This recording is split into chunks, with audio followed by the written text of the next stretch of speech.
For ordinary people who are so used to colors every day, it is not easy to notice the important role colors play in our life.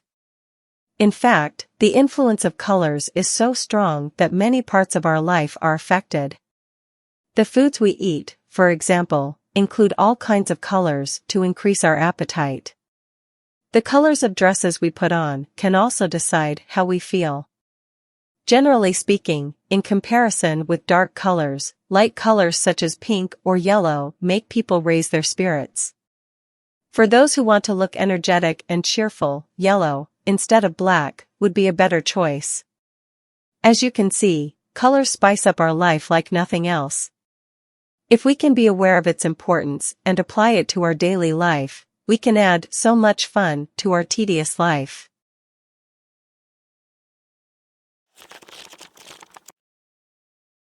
Long time ago, there was a little boy who helped deliver newspapers in his neighborhood every day.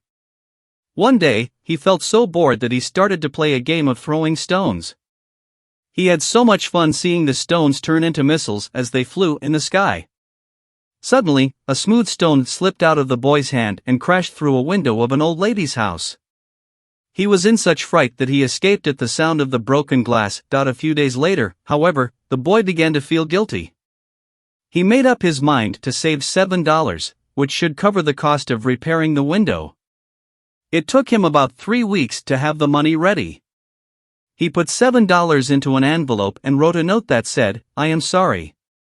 After slipping the envelope under the lady's door, the boy finally felt relieved. The next day, the lady gave him a bag of cookies to thank him for the paper. On his way home, the boy enjoyed several of the cookies and discovered an envelope. The $7 was inside the envelope with a short note saying, "I'm proud of you."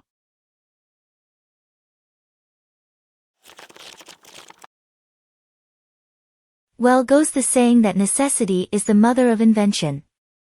Many wonderful things in our daily life are actually invented by people who come up with these brilliant ideas just to satisfy their own needs. One example can be found in one of Teng Hung-chi's inventions, that is a special faucet which could give water without being touched.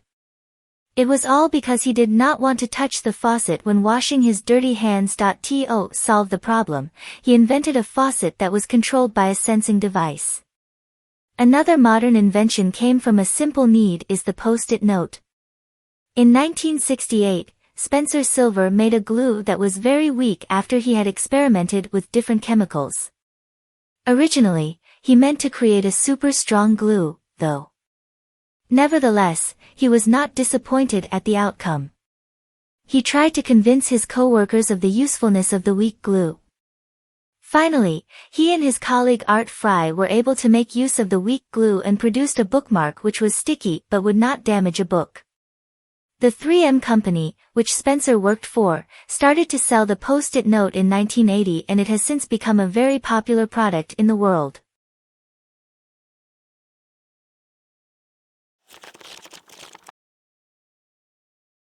Body language, a kind of nonverbal communication, plays a very important role in our daily life. However, the meanings of body language vary from country to country. Oftentimes, what a gesture means is closely connected with culture.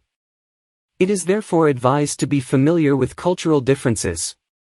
In India, for example, a gesture called the head bobble shows that people strongly disagree with others by tilting their heads from side to side. For Westerners, this can be very confusing since it means totally different things. Another example in Greece is the gesture of showing one's palm towards someone. This specific gesture is insulting as a result of a tradition related to criminal punishment. Back in old times in Greece, ashes were placed on a criminal's face with an open palm.